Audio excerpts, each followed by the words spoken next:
Hello YouTube! I have been tagged by Captain Natron. Now if you're not familiar with the whole tagging tubers thing, basically what you do is you get tagged by another YouTuber, you have to answer a few questions, then tag 3 additional people to keep the chain going.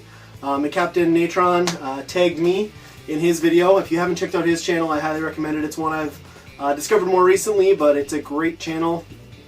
Really jealous of all the TurboGrafx stuff he finds. But now, getting straight into it, I'm going to tag everybody right away. The 3 people I am going to tag are the 3 channels. Retro Budget 20, a channel I just recently found out about too. But the 2 guys that are on this channel are just ridiculous, and I mean that in the best possible way. They're just constantly cracking me up. Even if they didn't find games, I'd still want to watch their channel. I'm going to also tag number 2, Retro Shinobi.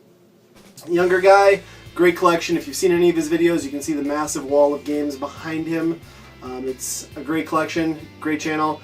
And then last off, Video Game Experiment, which is a channel that I've talked about before, but it's somebody that I've kind of met and gotten to know through YouTube. And the cool thing about his channel, he doesn't post videos too often, but he travels all over the upper Midwest. So the range of places he goes is incredible. So to get into the questions, I'm going to do them in the same order Captain Natron did. First question, if I could be buried with one system, what would it be? For me, that's easy, NES. NES is my favorite system of all time. It's the one system in my collection that I couldn't get rid of. I could get rid of everything else, but I want to keep the NES. There's too many memories growing up, fond memories, and just times with friends and family that, to me, it's my favorite system of all time. It always will be. Even if it becomes one that I don't play too often anymore, I'll always have a special place for the NES, and it's the system that I like to collect for the most. Question number 2, do you struggle buying games? Now I assume this means, do I have a hard time finding or justifying purchasing games?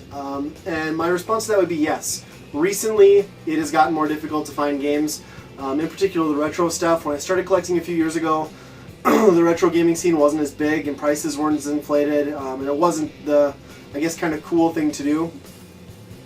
And I really started collecting for the NES. That was my main goal, was to build as close to a complete NES collection as I could. But now I can go out on a day game hunting and hit every pawn shop, every thrift store, every place I can think of that's a non-retro gaming store in town here, and I might see a dozen NES games, and that might be it.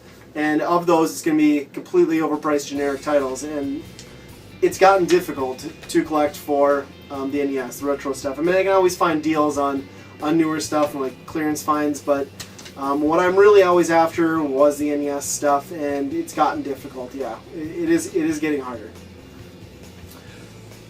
So third question, have I regretted trading in a game? Yes, obviously yes. About the time I graduated college, I didn't really game anymore, and I just didn't want to move my gaming collection. I just had, a few systems. I kept my retro stuff actually, but like the PlayStation 2, GameCube, and Xbox, I sold all of that off, and I've really regretted letting go of the GameCube. I sold everything in one lot, the system, all the games. I had all the original boxes, and I had every game you'd want in a GameCube collection. All the best games, all the Legend of Zelda Collector's Editions, the Master Quest, just everything. The DK Bongos, I think I had 3 of those, all in the box. Just a great GameCube collection, and I regretted selling that pretty much instantly. And now I've basically been trying to buy everything back, and I just wish I'd never sold that to begin with. And question number 4, if I could play one game for the first time, what would it be? And I kind of interpret that as, if I could play one game again for the first time, what would it be? And to me, that's Metal Gear Solid on the original PlayStation. I guess that game came out kind of at a time when I felt like there was a little bit more stigma with gaming, at least more than there is today. And I was a teenager, the PlayStation was out, and I guess I kind of perceived, and a lot of people at that time, parents, pretty much in general, I would guess, would kind of consider gaming as child's play, and I kind of felt like that too. And Metal Gear Solid really changed that for me, because it brought in something completely different. It was a mature story, great storytelling, a ton of cutscenes. Yeah, the story was a little wonky, kind of out there, but it was amazing. And it really made me realize that gaming wasn't just going to be some cartoony mascot forever. It wasn't going to have to be some childish hobby that I was going to have to kick aside and grow out of. It really made me feel like games were growing up with me. You know, the whole medium was becoming something more than it ever had been. And there's just so many great moments in that game.